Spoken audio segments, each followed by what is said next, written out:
Isang dating kongresista sa Bulacan ang inirereklamo matapos siyang magpaputok di umano ng baril laban sa ilang menor de edad. Pero giit niya, nagpaputok lang daw siya ng baril para balaan ang mga batang naliligo sa kanyang fish pond. Hindi rin daw siya nanutok ng baril. May report si Marisol Abduraman.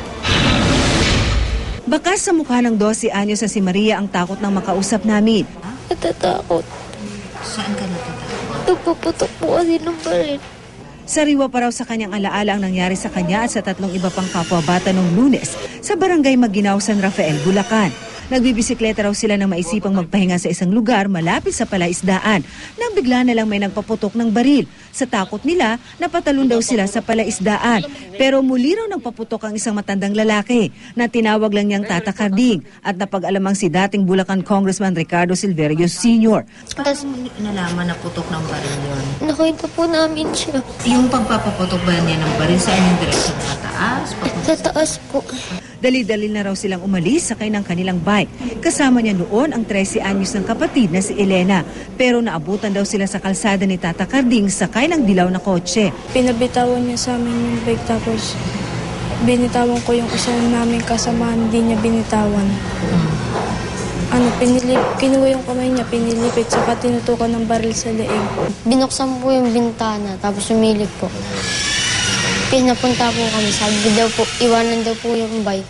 Nakauwi na lang daw sila nang pasakayin sila sa truck ng gwardya roon. Ayon sa magulang ng mga bata, sila ng araw ang nanghingi ng dispensa matapos silang ipatawag at mapagbantaan. Inalipustapan niya kami. Mamasing ganin niya pa yung mga bata. Sa susunod daw na makita, sa morgue namin kukunin.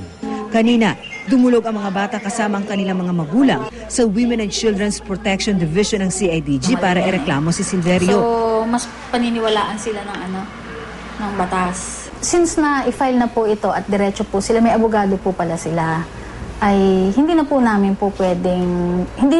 pwedeng mag-imbestiga at magsampa ng kaso doon pa rin sa pangyayari na yan.